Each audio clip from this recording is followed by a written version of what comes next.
pitch. So modern monetary theory, or MMT, is the study of how our economy actually functions. MMT shows why the powerful always get what they want and why the people only get crumbs, nothing at all, or even less than that. MMT shows exactly how we can actually get the programs that we need to survive. And it also shows that our government can easily give us these things tomorrow if they wanted to, and they could have given us these things decades ago if they wanted to. The powerful have always known MMT. For war and for tax breaks, they just do it. No pay-fors in any of those bills. But when it comes to health care, education, forgiving student debt, a job guarantee, suddenly they forget about MMT. Suddenly it's, how are you going to pay for it? How are you going to pay for it? How are you going to pay for it? And the way that I like to sort of summarize this all up in a cheeky kind of way is MMT for the rich, rugged neoliberalism for the poor.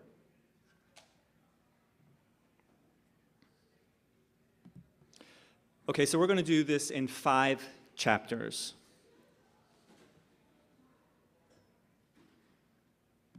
First, where does money come from? So you and I, we get our paycheck from our company. Most of us get a paycheck from our company. Some of us sell merchandise and we get money from the people who purchase that stuff from us. Patrons, monthly patrons, we might get monthly contributions or one-time only contributions. So we get it from our employers. We get the dollar from our employers. Where do our employers get it from? They get it from their customers. Those customers get it from their paychecks, and on and on and on and on. But the ultimate answer, what happened? But the ultimate answer is the Federal Reserve. The Federal Reserve creates the United States dollar. But they don't just create it because they want to create it. They are instructed to do so by the Treasury. The Treasury is instructed to do so by the budgetary process, which represents the numbers that are in laws that are signed by the President. Those laws were originally bills that were written by the Congress. So Congress is the ultimate answer of who creates the United States dollar. Through a series of steps, the Federal Reserve actually does it, but the Federal Reserve is at the command of Congress. So just to give a tiny bit of the details of how this works, the Federal Reserve creates the money, distributes that money to the state reserves distribute that money to the banks, the local banks. They put them in the bank accounts of companies who implement these laws, and then we get it for our paychecks. A critical distinction is that the Congress has no bank that they go to, that they ask for money. We go to a bank and we ask for money, and if they feel like we can handle it, they give us a loan. The Federal Reserve is the bank of the country, but they only work at the command of Congress. This is a critical distinction. There is no bank above the Congress. So Congress writes a number into a bill, and then that bill is signed into law by the President, and then through the budgetary process, the money is created. So for this example, this is a bill on Elizabeth Warren's congressional website. $2.7 billion for fiscal year 2019, same for 2020, same for the next and the next and the next. I believe that these are non-discretionary, so once this law is passed, that this money is created without voting or debate. So writing a number into a bill, I'll take questions at the end, forgive me. Writing a number into a bill is very similar to a child drawing a $1 trillion bill or a $100 bill on a piece of construction paper. Yes, I would like to take questions at the end, that would be great. It is very similar to drawing a bill on a piece of construction paper. It is very similar to choosing to tick up the score on a scoreboard. They can create the money because they want to create the money. The money exists because they want it to exist. So according to the Constitution of the United States, Article 1, Section 8, the Congress is the monopoly currency issuer. This means that they are the only ones in the world that are allowed to create the United States dollar. So the Congress, and I'm going to say Congress and federal government sort of interchangeably, the Congress can create the dollar as much as it wants, whenever it wants, for whatever it wants, and it is the only one in the world that is allowed to do it.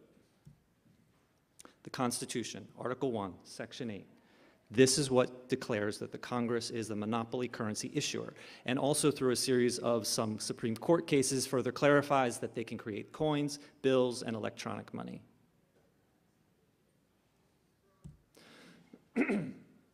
We are a fiat currency. Fiat means by decision or by decree. We can create the money because we decide to create the money. A fiat currency has a monopoly currency issuer, and the currency is not backed by anything physical, such as gold, and the currency is not pegged to any other economies. In August of 1971, the Nixon administration took the United States and a lot of other countries off of the gold standard. These other currencies are the United States, Canada, Australia, New Zealand, England, and others. The European Union is a more recent fiat currency. Monopoly currency issuer.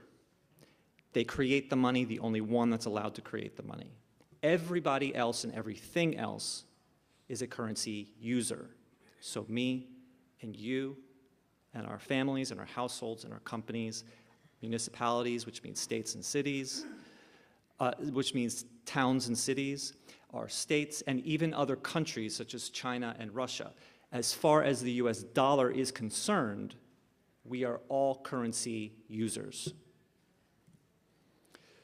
So currency users must get income in the United States dollar from somewhere, something, or someone else. We must get income before we can spend. Because we are not allowed to create the currency, and if we tried to do so, we would go to federal prison for counterfeiting. Congress, however, is the currency issuer. They are the one and only source of the United States dollar. They don't need income before they can spend. To the Congress only, the terms, to the currency issuer only, the terms spend money and create money are exactly the same. So when you say the Congress created $100, that is exactly the same thing as saying the Congress spent $100 into the economy.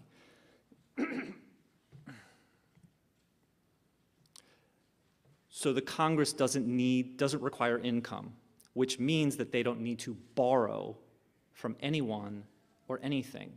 We don't need to borrow from China because we create the money as much as we want, whenever we want, for whatever we want. And China doesn't create the dollar anyway. They have to get it from us.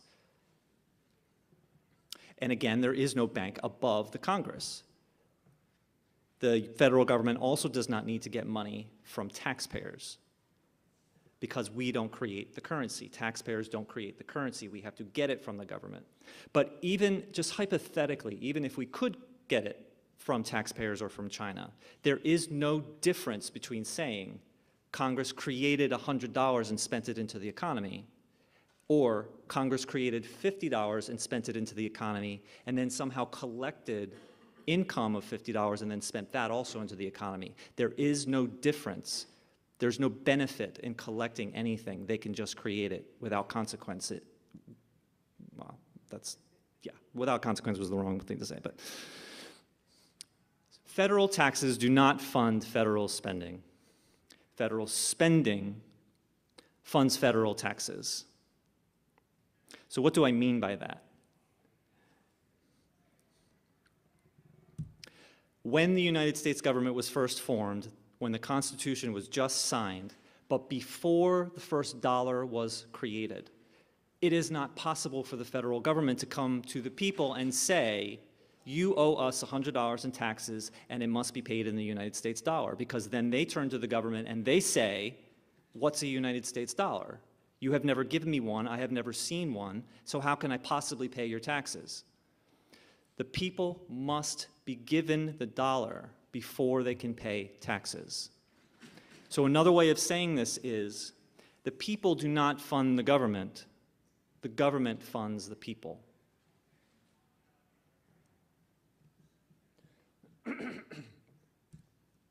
Chapter 2.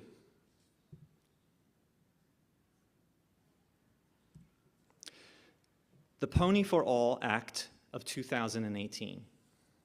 So Hillary Clinton, in her book, said to Bernie Sanders, "It's so nice that you want to give everybody a pony, Bernie. Everybody would love a pony, but how are you going to pay for it?" So that inspired Stephanie Kelton's article in 2017, and that article inspired this chapter. Good news, the Congress and the President have gotten together and they have decided that they will be giving every single American citizen, every man, woman, and child in the United States a free pony if they want one. And you and I are members of Congress, and it is our job to write this bill. So here's the current situation. We have 320 million Americans around, and we have approximately 500,000 ponies. Demand far outstrips supply. So we must make these things roughly equal. Demand must roughly equal supply, or we're going to have a very big problem. There's only one of two solutions. One is to increase supply, and one is to decrease demand, or some combination of the two. So we could decrease demand, but that goes against the whole point of this law, a Pony for All Act of 2018. So that doesn't really make sense. We could deport or kill hundreds of millions of Americans as well to decrease demand. We're not going to do that. So we are going to increase supply. We could import ponies from other countries, probably won't make much of a difference. We could create robotic ponies, probably won't make much of a difference. So the most obvious solution is to reproduce. So our current population of 500,000 ponies must be increased to 320 million. How do we do that? Well, the obvious solution is that mommy and daddy ponies are going to have to do their things over and over and over again. So we now have to understand, if we're going to figure out how long this is going to take, we have to figure out the gestation period for a horse, roughly 10 to 11 months. After giving birth, how quickly can the mommy do it again? Say roughly 2 months. So every cycle is about a year. So given these biological constraints, how long will it take to reproduce 500,000 to 320 million? Very roughly, we'll say 20 years. That's how long it's going to take. So now the population of ponies is exploding, and that has enormous consequences because we can feed and shelter and care for 500,000 ponies, no problem. We've been doing it forever. But now the population is exploding, so now we're going to need many more supplies, more food, more water, more farms, fencing, shelter, horseshoes, caring for the land, which means we're going to need to educate millions of more blacksmiths and veterinarians and caretakers and breeders, which means that now we're going to have to distribute these things across the country, so trucking and shipping.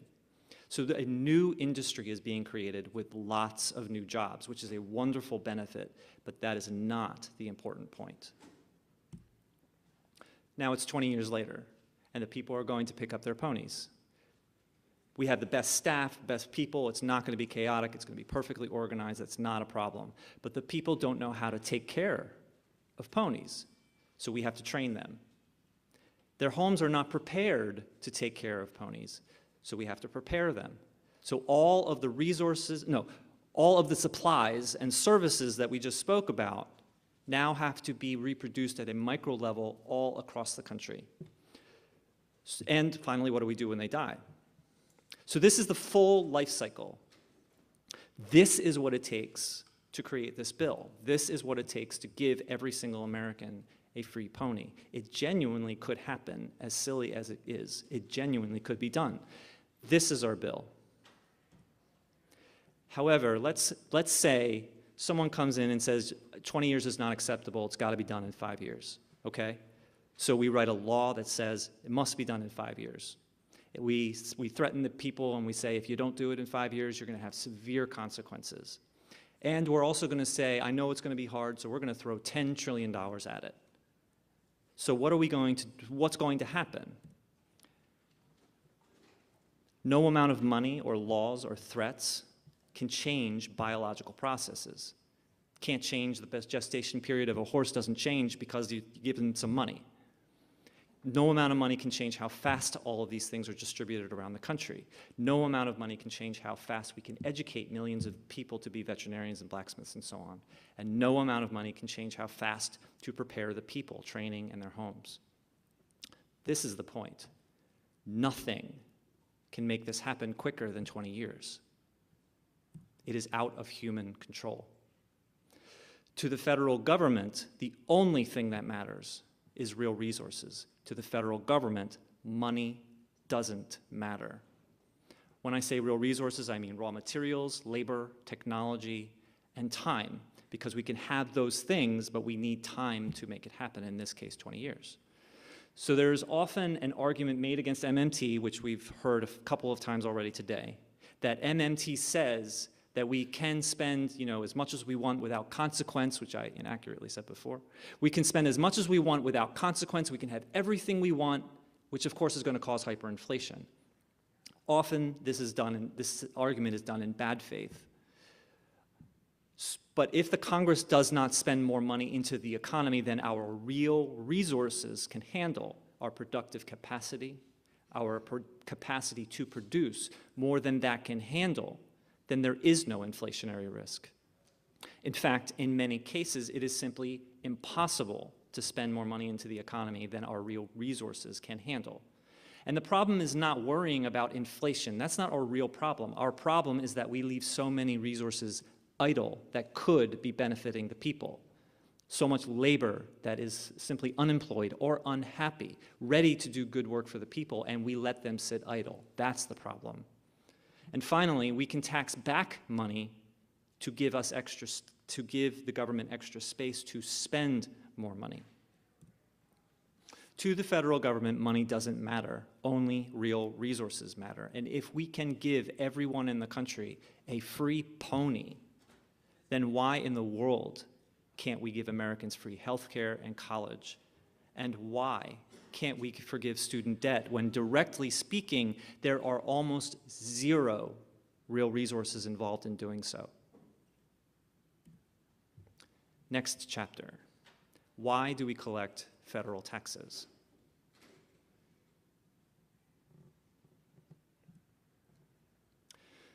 So when I give this lesson one-on-one to people, before I begin, I ask them, why are federal taxes collected and what are they used for?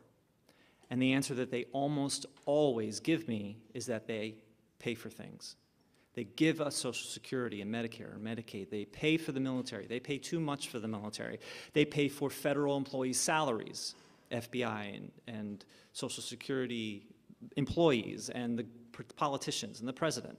They help us fix our bridges and give us infrastructure and fix our roads. But we now know that this is not true. So why do we collect federal taxes? There are three major reasons that I'm going to talk about today. First, the purpose, and then two important uses. Excuse me, I'll get a drink.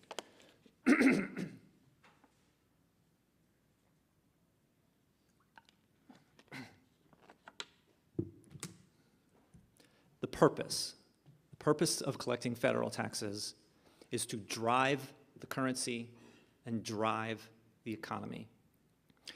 And to almost all the people that I speak to, they have no clue what that means. When I first heard it, I had no clue what that means. And how could we? Because we've never been taught this.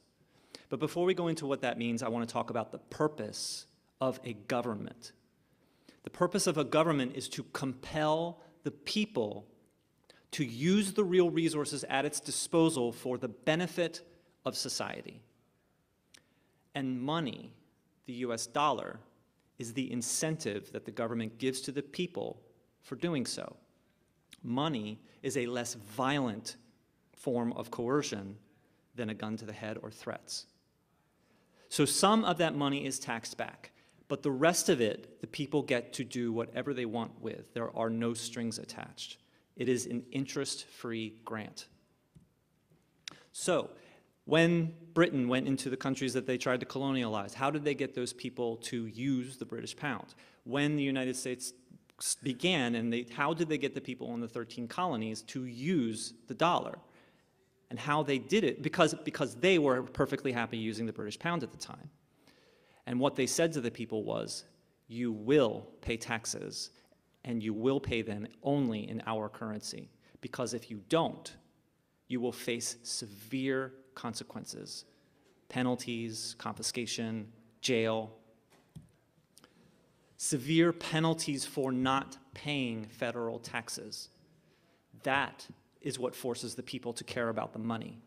That is what forces the people to find a job so they can get more of that money because they have to pay federal taxes in that money.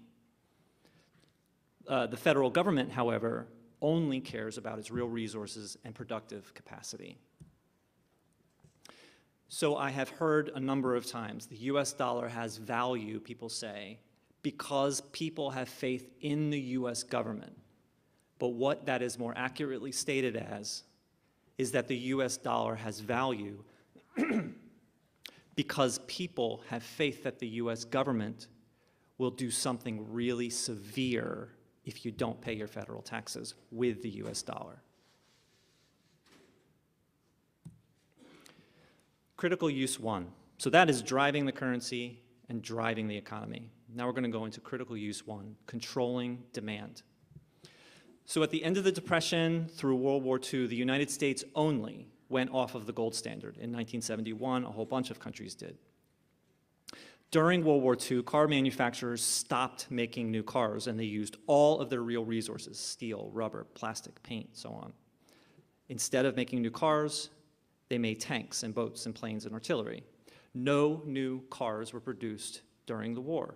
However, roughly speaking, demand for new cars was about the same. Before we move on, we need to define inflation because it is often misused. The term is often misused. Inflation is not when the price of bread goes up. Inflation is not when the price of gas goes up. Inflation is not when the price of everything in an entire industry goes up. Inflation is when the price of everything available for sale in the US dollar goes up and continues to go up.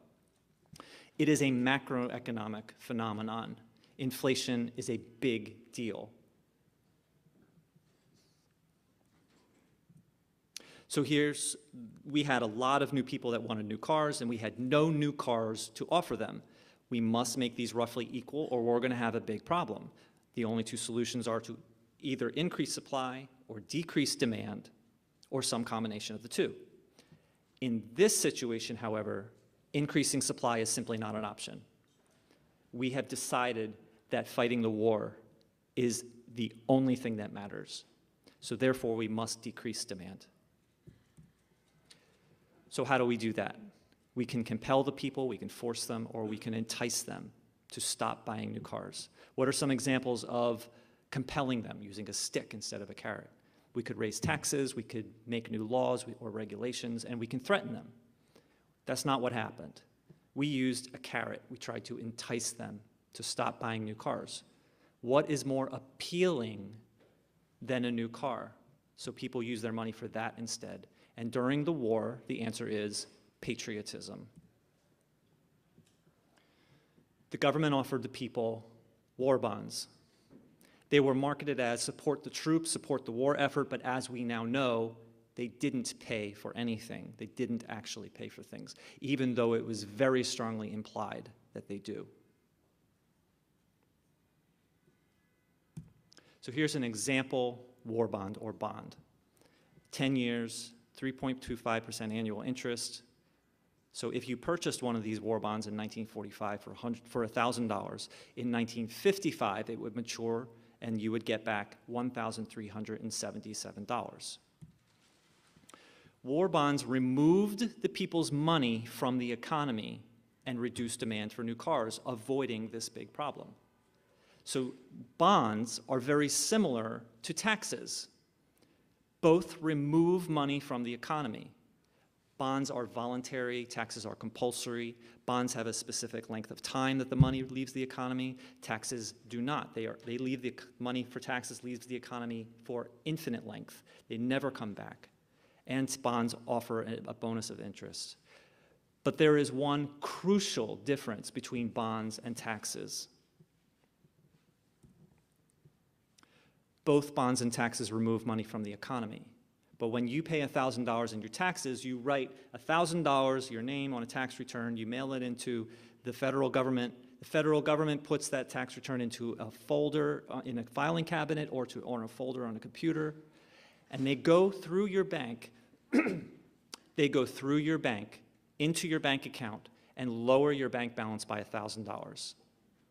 Nothing happens on their side. They don't raise anything by $1,000. That money does not move from your bank account to the government's bank account.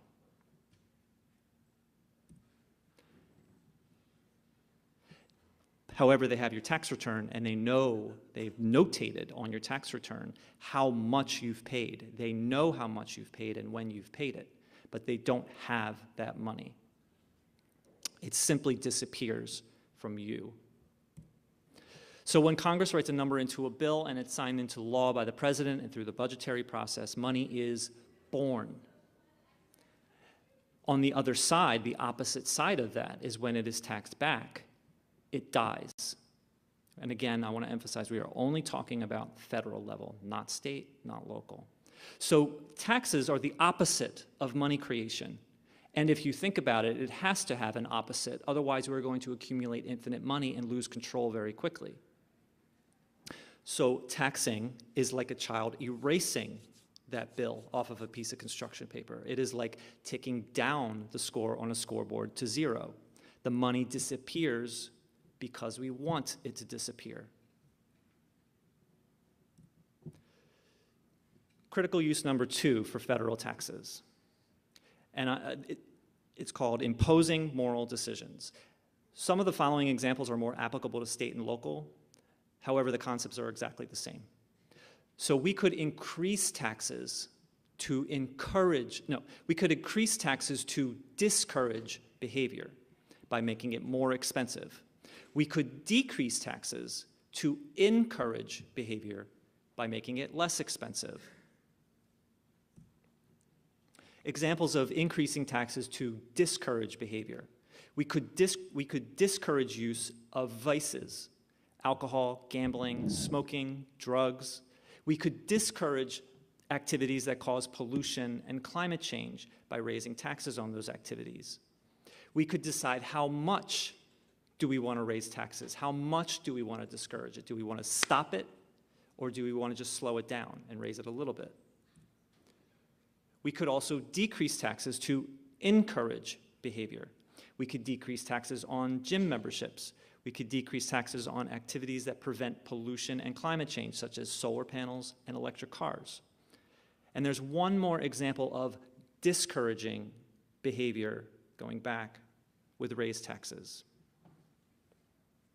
And that is to increase taxes on the super wealthy to discourage immoral levels of income inequality. For example, we as a society could decide on 3 thresholds, and we as a society could decide on the specific numbers for those thresholds. And let's say that this is what we came up with. The top threshold is $1 billion. Everything above that, if you have $1 billion or more. And we say that the consequence of this is that if you have that much money, you can buy politicians and you can create the laws in your favor, and that is simply unacceptable. And we decide that that is called obscene wealth. And we're going to tax almost all of it. However, we are only going to tax the portion above $1 billion, not below it. We are only talking about the obscene portion. Threshold number 2, below that, 500 million to a billion. And this threshold is not quite as obscene. However, it is really difficult to become even more wealthy unless you harm other people in the process by extracting off of their well-being. So we decide that this is simply too rich. It's not obscene, but it is too rich, and we're going to tax a lot of it. And finally, $0 to $500 million. If you have that much money, enjoy it. That's the American dream. It's reasonable. So we're going to tax a modest amount of it, but you can basically keep it and enjoy it. An important aside, MMT is knowledge. MMT does not say whether or not we should tax the rich. It also does not say how much we should tax the rich by. I, as a progressive, however, take the knowledge of MMT and say, yes, we must tax the rich. Our corrupt politicians take the knowledge of MMT and choose to give tax breaks to the millionaires. They use the knowledge of MMT to help the rich. They don't want to help the people, or they don't help the people. We can choose to do with that knowledge or not do with that knowledge whatever we feel is right. You don't blame medicine or choose not to learn medicine because Nazis took that knowledge and chose to conduct horrible experiments. What you should do is learn MMT and cure people. Medicine. You should learn medicine and cure people. You don't blame MMT or choose not to learn MMT because our corrupt politicians choose to take that knowledge and help rich people instead of the people. You should learn MMT and help the people. And besides, you can't fight the cheaters if you don't know the rules. So I, as a progressive, say, yes, we must tax the rich. We must tax the rich to reduce their power, which would therefore increase our power. We must tax the wealthy because it is moral and just and equitable and right. We cannot and should not tax the rich because we need their money. Yet that is all we ever hear. Not only shouldn't we tax the rich to get their money, it is impossible to tax the rich to get their money. Yet this is all we ever hear. I, as a progressive, also say that we should reduce the military, not MMT. I do. Because we are the bullies of the world. The military is supposed to protect the people. We must reduce the military because it is moral and just and right. We should not and cannot reduce the military in order to get that money so we can have health care or education. All federal programs are funded by created money. And these are numbers that were written into bills that are already on the books. Money is created for federal programs whenever it is needed every single time.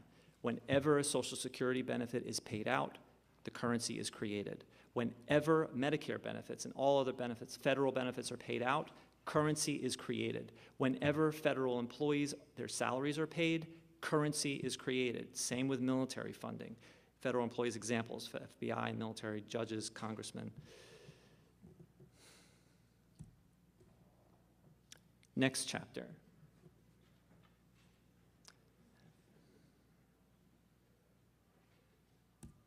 The big lie. The big lie is all we ever hear. They say that money, for the federal government, money is exactly the same as money to me and you, as currency users, currency issuer.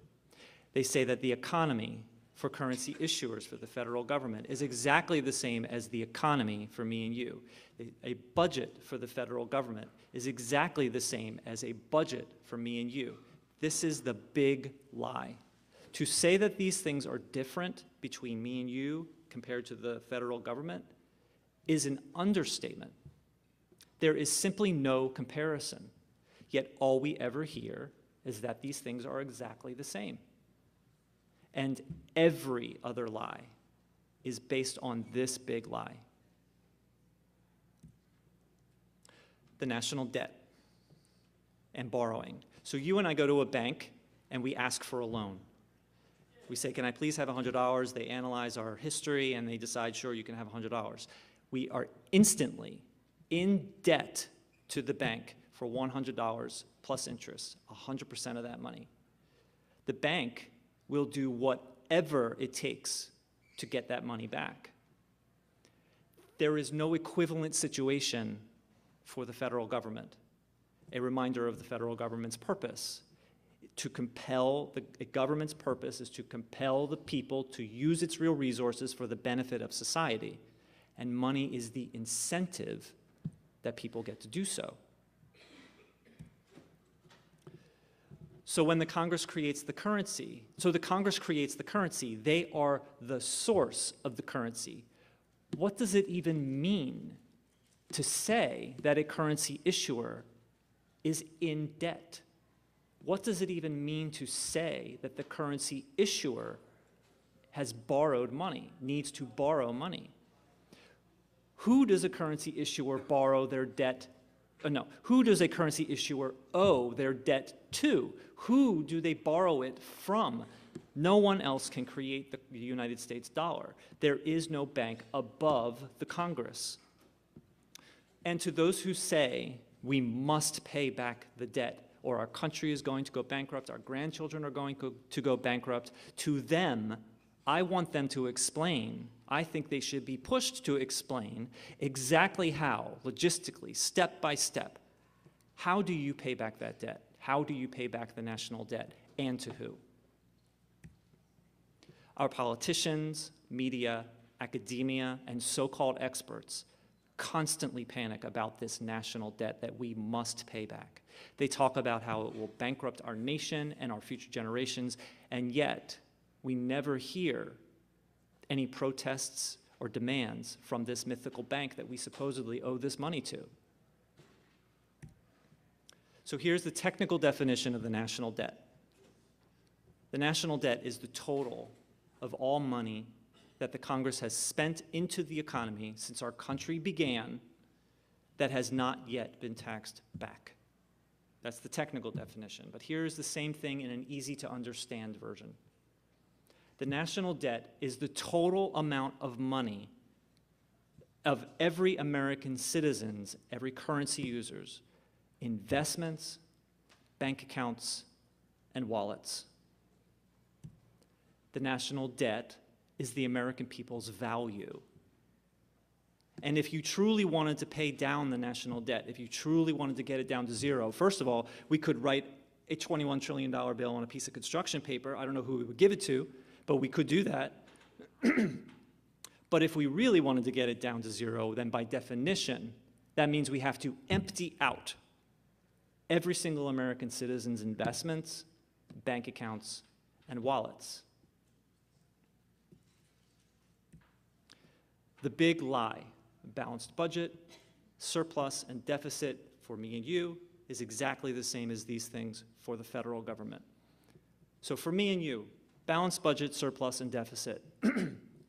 At the beginning of the week, we budget $100 for food, gas, children, everything.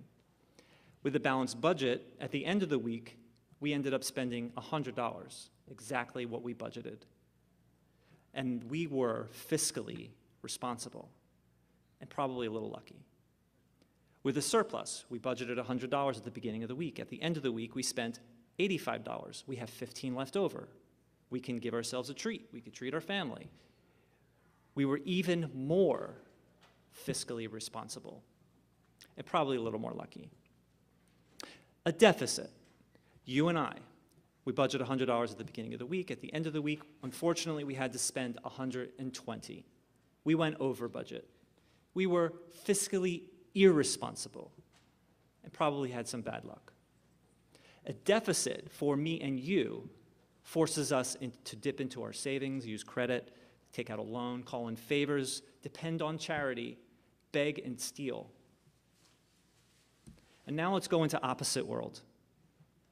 A balanced budget, a surplus, and deficit for the federal government.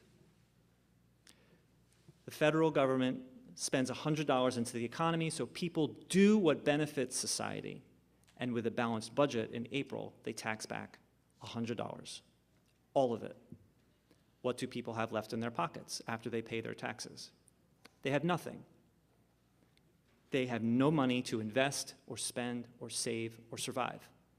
Yet this is what we are told is called fiscally responsible. A surplus. The government spends $100 into the economy so the people do what benefits society. And in April, they tax back $120. What do the people have in their pockets? They have less than zero. They can't even pay back their taxes with the money that the government has given them, let alone survive. But this is what is called even more fiscally responsible. And finally, the deficit.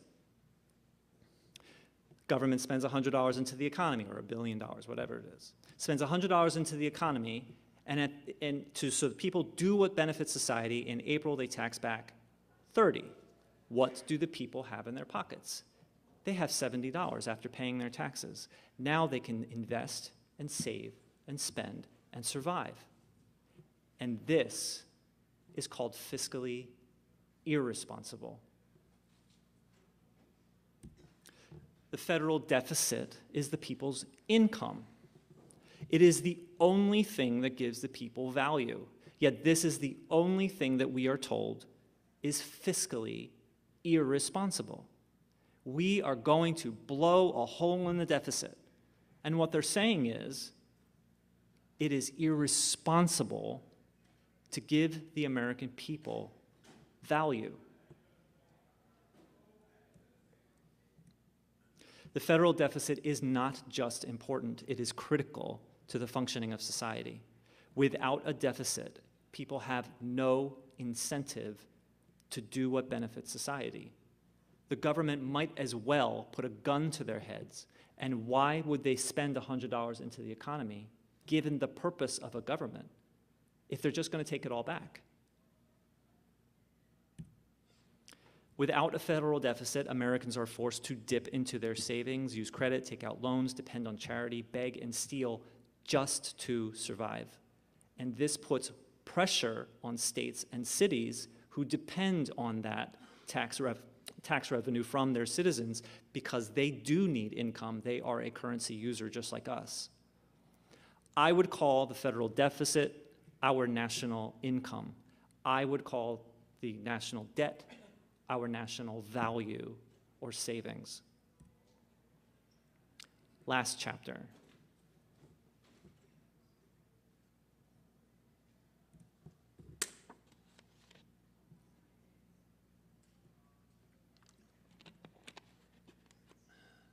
Racism. Racism is a tool to tear the people apart. Xenophobia is a tool to tear the people apart. Don't be angry at the boss that chose to hire an immigrant over an American, screwing both of them. Be angry at the powerless immigrant. Classism is a tool to tear the people apart. Homophobia and sexism, these are all tools to tear the people apart. Economic ignorance is a tool to tear the people apart. For our entire lives, we have been taught the perfect storm of misinformation to get everybody fighting with everybody. There is nothing wrong with disagreeing on policy. That is a good thing. But there is a big problem when we disagree on the reality of how our economy actually functions. Examples of how we fight. Progressives and Democrats say, please raise my taxes because I want my taxes to go to health care. Don't raise my taxes for war, but I want to give everybody health care. Please raise my taxes. I'm a nice person. It's not just for me. And that triggers a huge population of people that are genuinely terrified of raised taxes. They are convinced that it will bankrupt themselves, their families, their businesses, and the whole country. So they stand against our big programs because they are convinced that it will raise our taxes, and most progressives and Democrats agree that it will raise our taxes. And it won't. So this makes no sense, yet we fight over it. Take money from the rich. Bernie Sanders still says, although he is doing better, Bernie Sanders still says we must tax the rich so they pay their fair share in taxes, so we can have infrastructure. Which triggers a huge population of people that say, how dare you penalize success? Who do you think creates the jobs anyway? Take money from the military.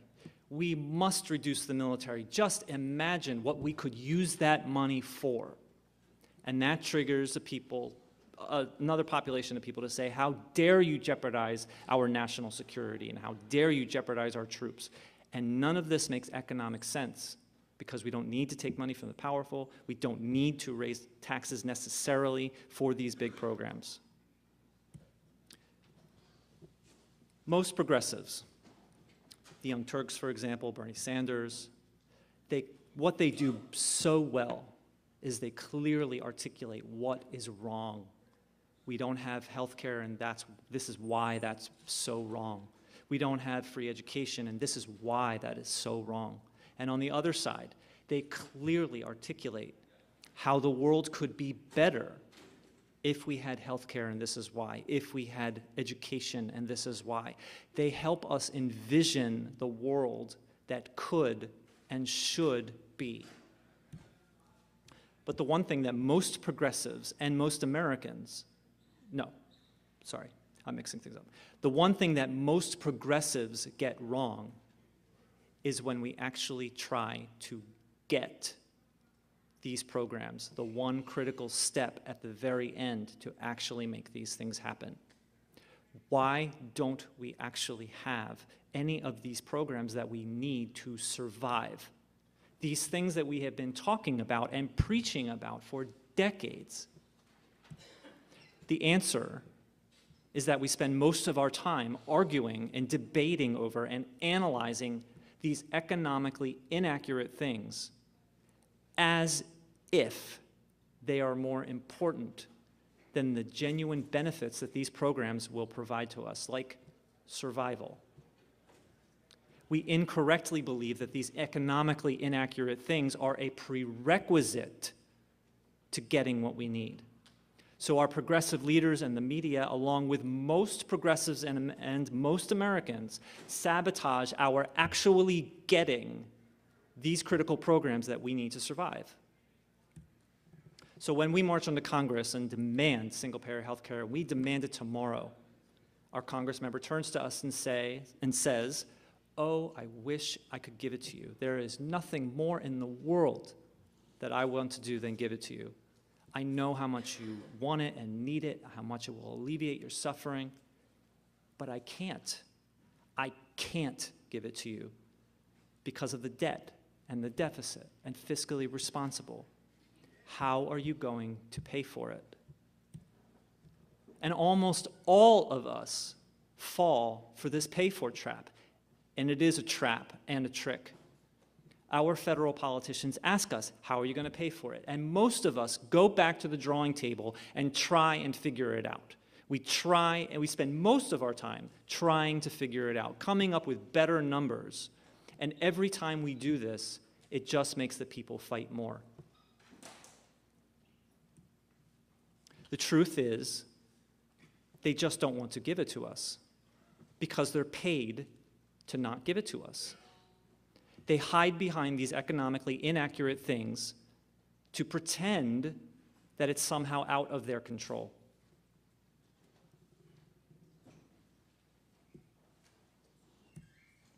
Here is the technical answer to how are you going to pay for it.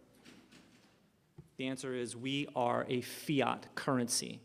If we have the real resources to do it, then you could create the money to do it if you wanted. That's the technical answer. But this is the answer that I believe should be given to the how are you going to pay for it question. We will pay for it by getting you out of office and replacing you with someone who will never ask that question again. They will do whatever it takes to just make it happen. And until that day, 100% of our energy will be spent making your life a living hell until you either get out of office or you give it to us. Why?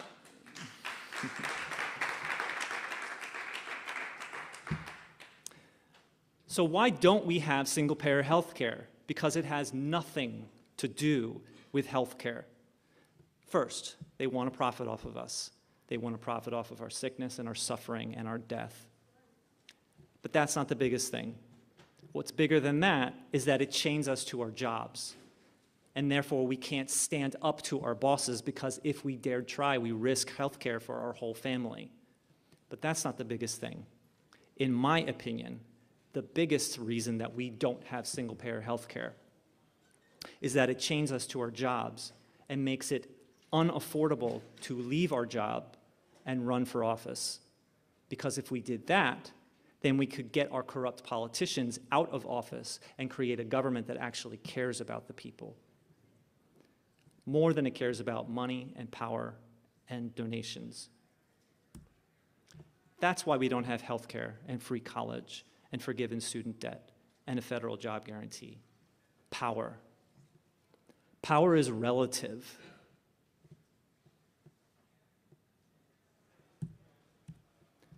The only way that the powerful can stay powerful is to actively keep the powerless powerless.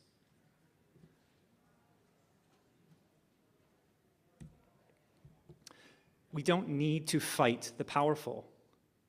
We just need to stop fighting ourselves. We don't need to take money from the powerful.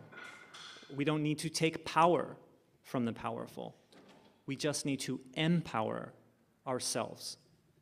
There is nothing wrong with disagreeing on policy. That's a good thing. There is a big problem, however, in disagreeing on the reality of how our economy actually functions. Thank you.